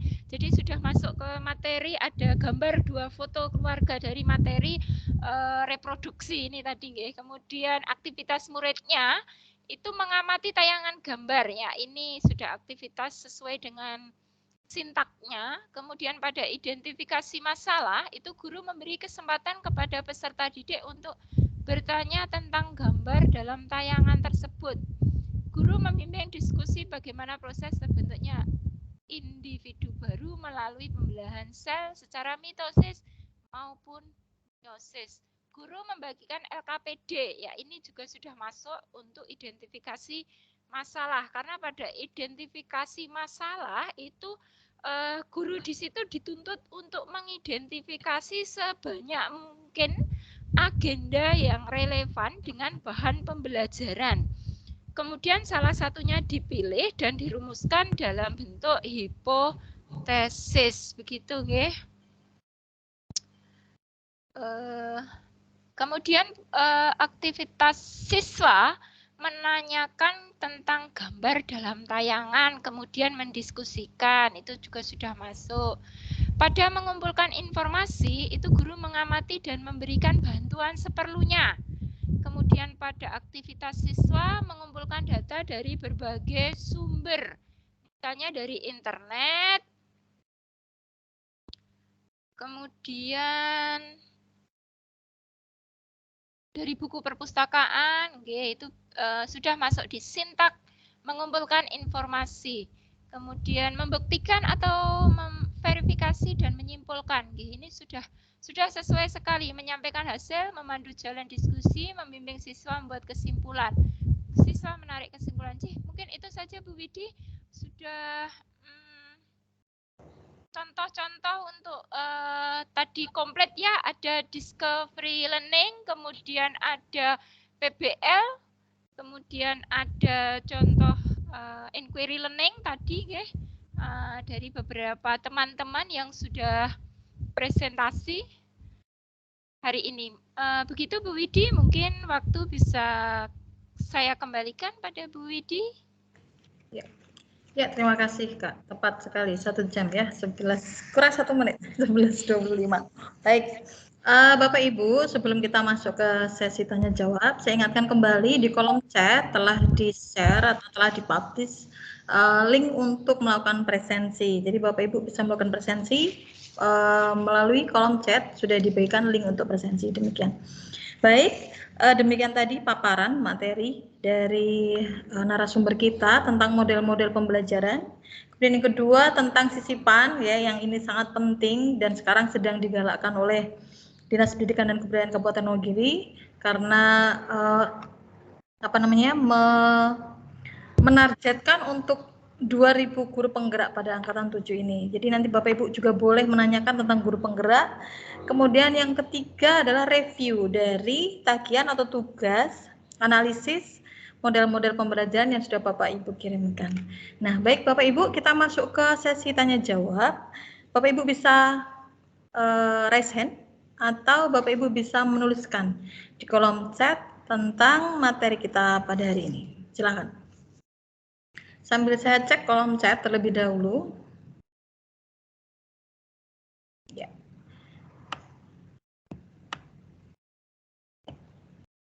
Belum ada ya, belum ada pertanyaan dari kolom chat Bapak Ibu. Untuk yang lain mungkin ada yang perlu ditanyakan, bisa raise hand Bapak Ibu.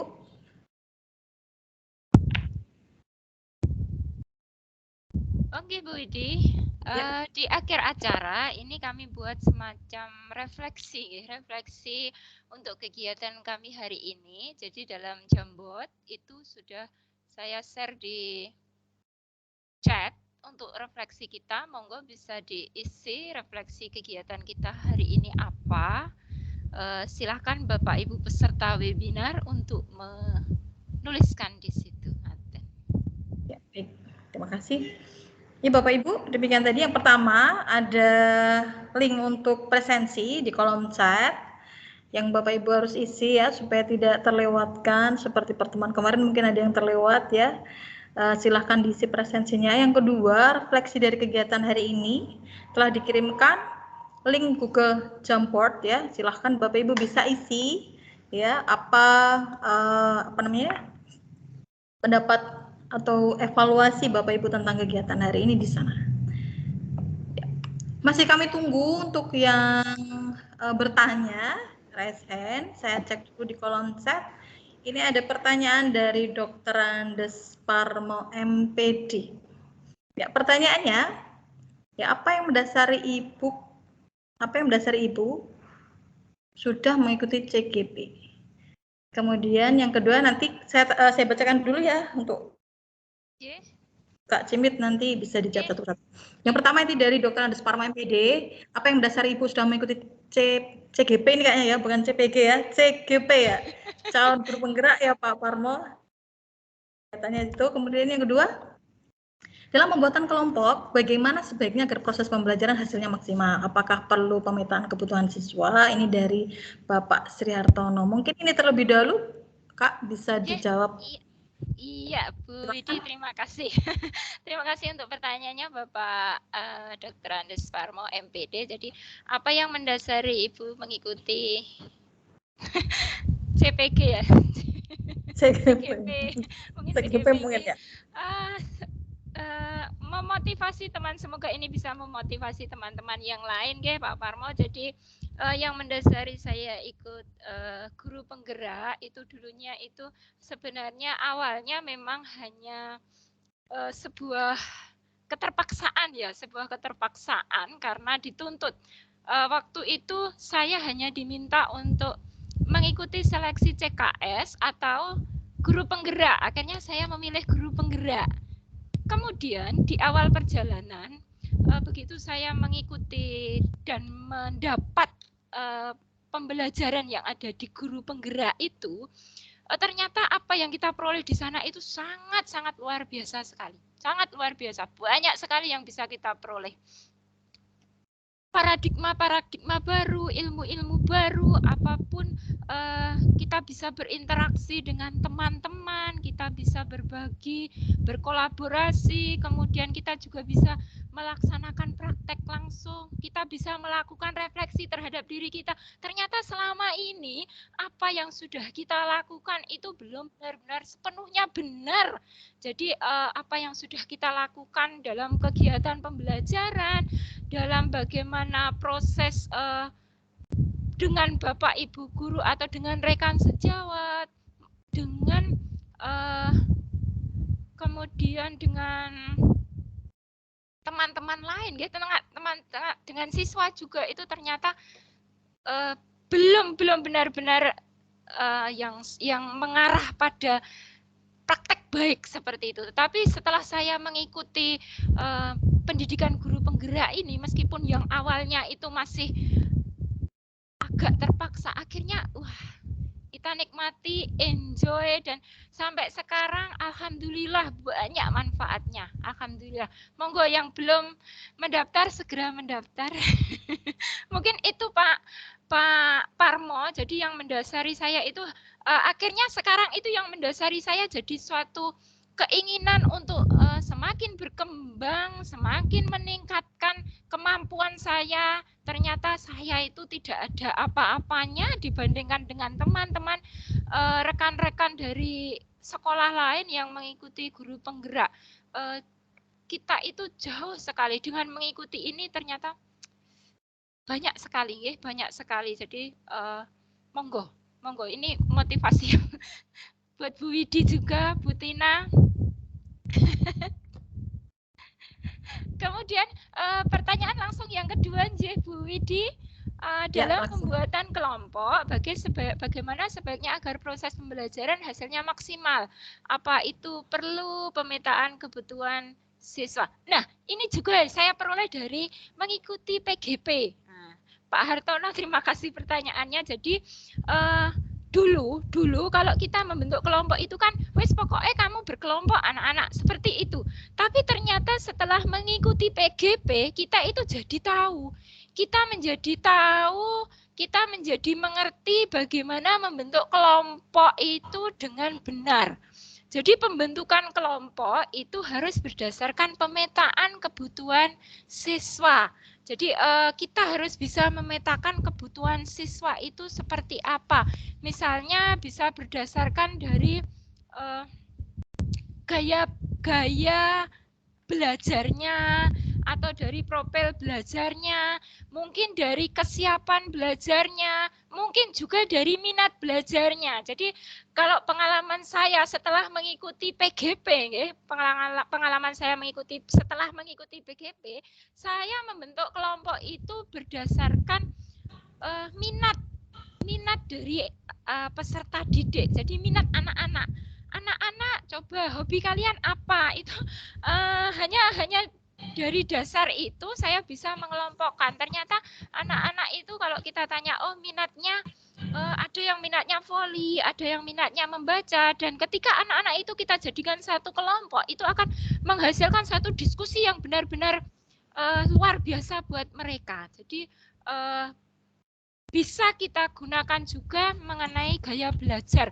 Kalau gaya belajar itu bisa kita lihat dengan visual, ya. Jadi misalnya gaya belajar visual itu ada sebagian anak yang gaya belajarnya dengan cara melihat. atau melihat apa misalnya dari gambar, dari diagram, dari PowerPoint, dari catatan atau dari grafik-grafik seperti itu nggih.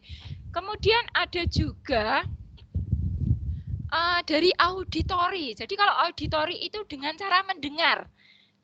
Jadi misalnya anak itu kadang dia bisa menerima kalau mendengarkan apa yang disampaikan guru. Belajarnya dengan membaca sangat keras seperti itu. Kemudian bisa disambi dengan mendengarkan musik, ya Bu Widi. Kemudian yang ketiga itu bisa dengan kinestetik lah. Kalau kinestetik itu mereka bisa belajar dengan melakukan misalnya gerakan, merenggangkan tubuh. Nah, kalau saya mungkin cenderung dengan kinestetik karena saya suka bergerak-gerak kalau belajar itu. Jadi menggerakkan tangan seperti itu, ya. Jadi itu kita mengelompokkan siswa dengan gaya belajar yang berbeda-beda.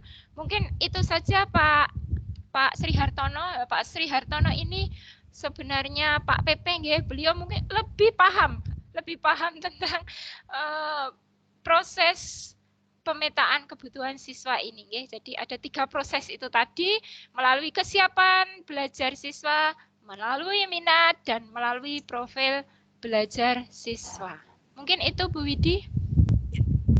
Terima kasih Kak. Ini juga sudah ada feedback dari Pak Parmo yang mengatakan bahwa puas gitu ya. Terima kasih dengan penjelasannya. Kemudian semoga yang lain bisa tertarik untuk mendaftar menjadi calon guru penggerak. Demikian. Nah, ini kemudian ada pertanyaan lagi.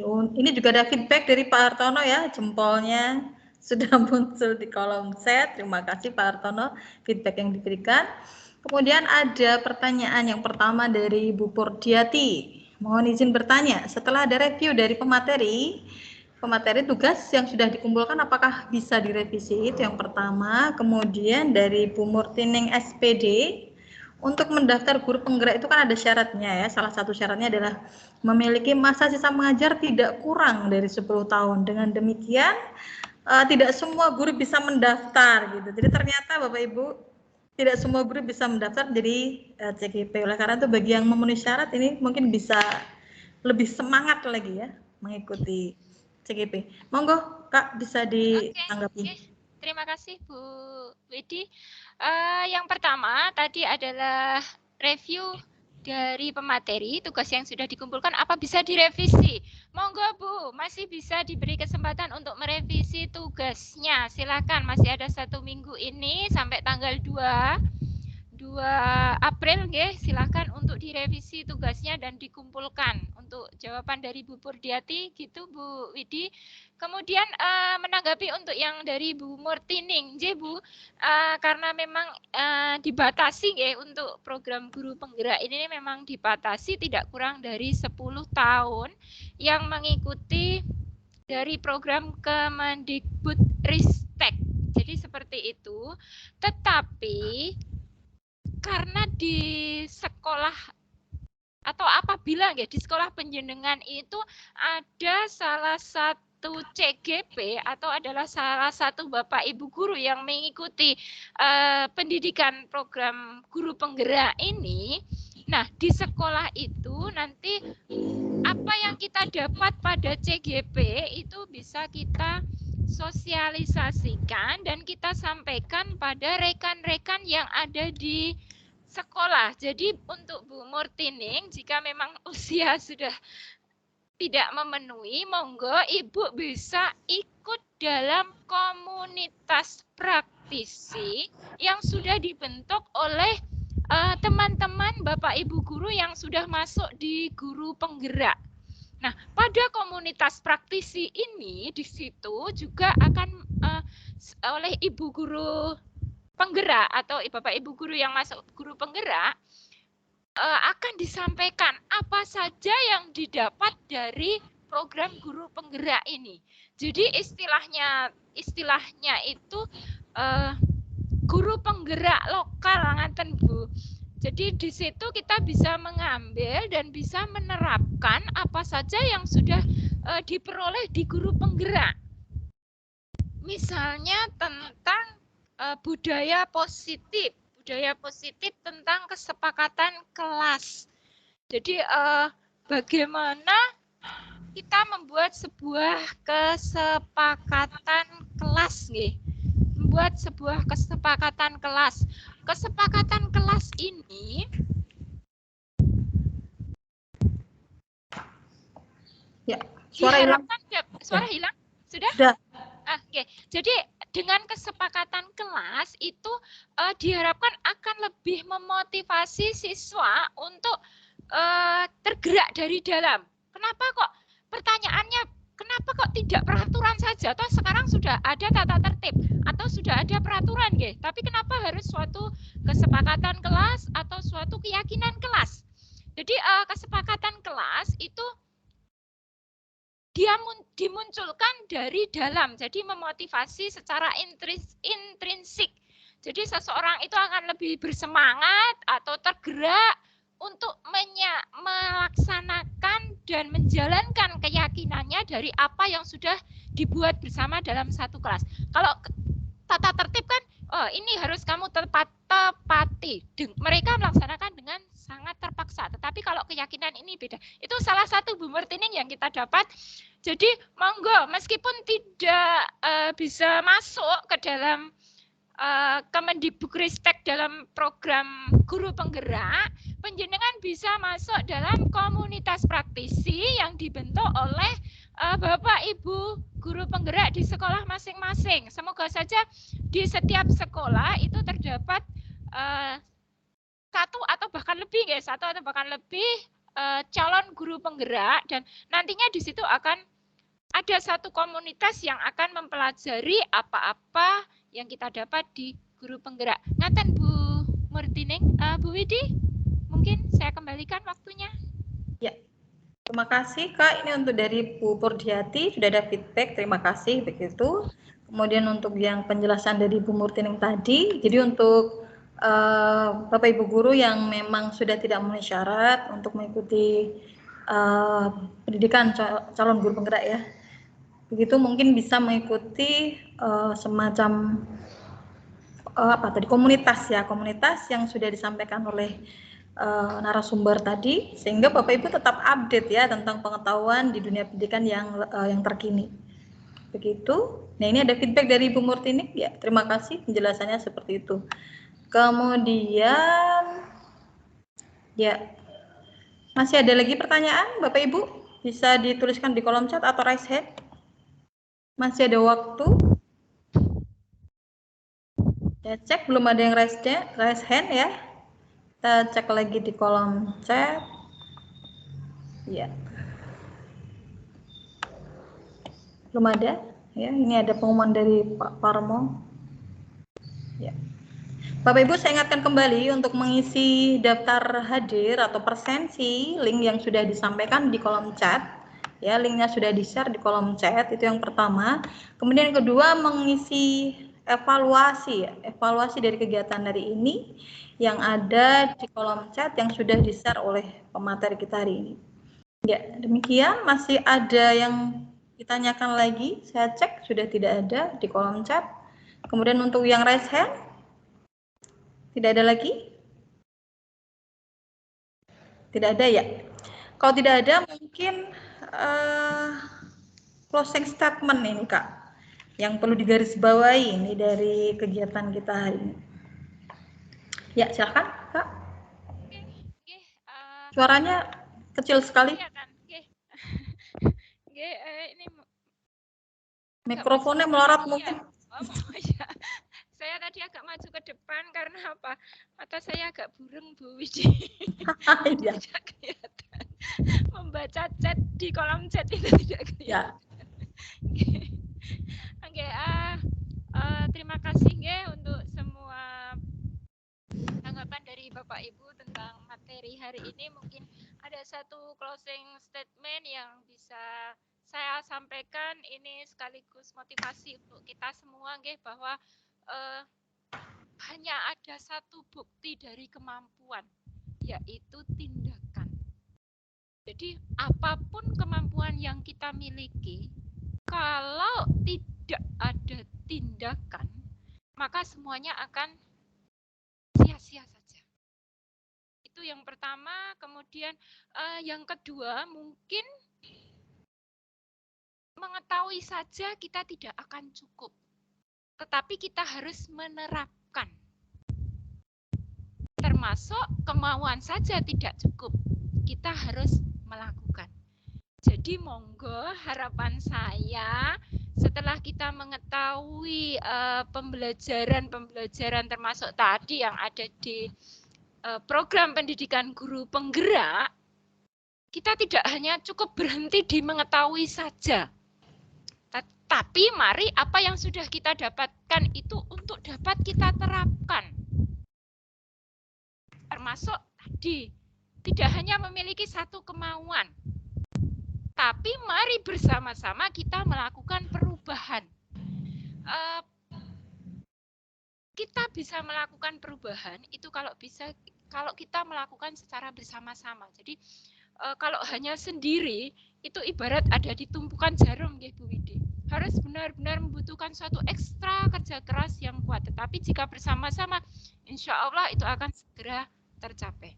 Mari tetap kita tumbuhkan semangat untuk tergerak, bergerak, dan menggerakkan. Mungkin itu saja Bu Widi yang bisa kayak kami sampaikan atau yang bisa saya sampaikan.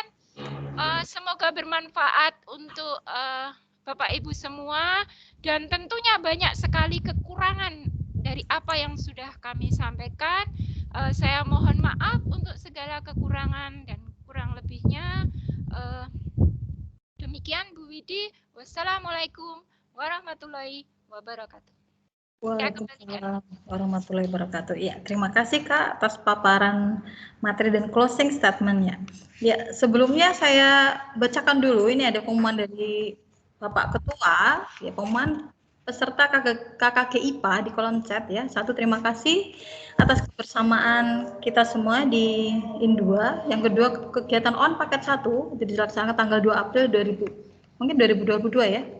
Di tempat masing-masing, bukan 2021 ini ya. Yang ketiga, KKG paket 2, kegiatan IN 1. Ini apa ya? Itu apa ya Pak? Pengembangan ya mungkin ya. Pengembangan silabus dan RPP tanggal 9 April 2022 ini ya. Kalau 2021 mah udah kemarin gitu ya, secara daring. Kemudian semangat untuk ber-KKG untuk meningkatkan kinerja. Ketua MGMP IPA sampai Kabupaten Wonogiri Sunarno SPD. Demikian pengumuman yang ada di kolom chat Bapak Ibu. Lebih jelasnya mungkin bisa Bapak Ibu baca di kolom chat.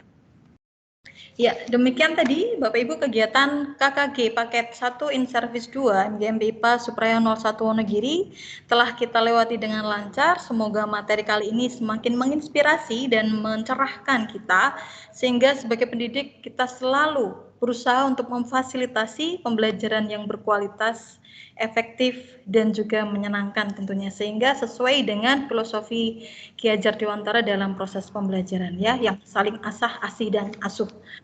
Kemudian salah satu cara yang termudah untuk pandai adalah belajar dari hal yang terbodoh yang pernah kita lakukan. Saya sebagai moderator hari ini mohon maaf apabila banyak kesalahan dalam bertutur kata maupun bersikap. Saya mohon maaf yang sebesar-besarnya dan terima kasih karena telah menyimak kegiatan hari ini dengan baik.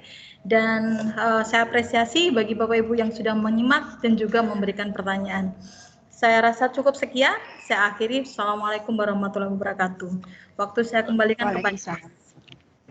Monggo, Bu. Ya, baik. Terima kasih. Ya, baik. Suara saya? Masuk ya, Bu? Ya. Terdengar. Baik, terima kasih. Ya, terima kasih Bu Nurwidi Hastuti yang sudah memandu acara kita dari pagi sampai siang hari ini. Terima kasih juga kepada Ibu Cimit Sri Purwaningsih Trismawati, SPD MPD yang sudah memberikan paparan yang luar biasa buat kita semua. Sebelum kita mengakhiri acara di siang hari ini, kami mohon untuk menyalakan kameranya bagi Bapak Ibu untuk diambil dokumentasinya. Monggo, kami persilakan untuk menyalakan kameranya. Bu Endang, sudah siap untuk pengambilan foto dokumentasi? Halo? Halo Ibu Endang? Sebentar. Oke, siap. Monggo untuk menyalakan semua kamera.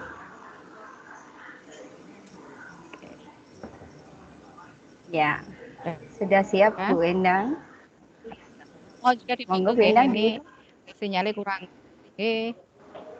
1, Oke. 2, 3. Oke, sekali lagi mungkin. Mbak Widi kurang melengeh wae iki. Sumeh Pak Anton. Bisa lagi yuk. Oke. Tapi sebentar. 1, 2, 3. Monggo jempolnya dinaikkan Pak Bu biar terlihat. Jempolnya. 1, 2, 3. Masih lagi? Mau lagi? Udah? Gampon? Sudah semuanya? Sudah Bendang? Mau lagi apa tidak? Ayo lagi. 1, 2, 3. Oke, terima kasih Bu Endang. Ya. Aku konangan aku. Baik, terima kasih Bapak Ibu di akhir acara kita hari ini. Sebelumnya saya selaku host di siang hari ini mengucapkan banyak terima kasih atas partisipasi Bapak Ibu semua dan saya pribadi juga mohon maaf apabila dalam bertutur kata maupun tingkah laku banyak yang tidak berkenan.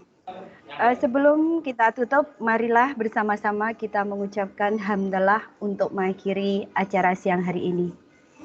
Alhamdulillahirrahmanirrahim. Iya, terima sekali lagi kami seluruh panitia, seluruh pengurus mengucapkan terima kasih atas partisipasi Bapak Ibu semua. Wassalamualaikum warahmatullahi wabarakatuh. Waalaikumsalam Warahmatullahi wabarakatuh. Pak Budi? Oh, ya, terima kasih.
Baik, ya, terima kasih.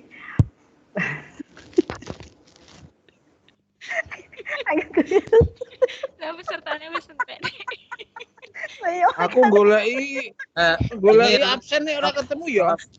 Titik, Stop Pak. record. Sebentar, Itu. stop record. Aku goleki absen nih ora ketemu.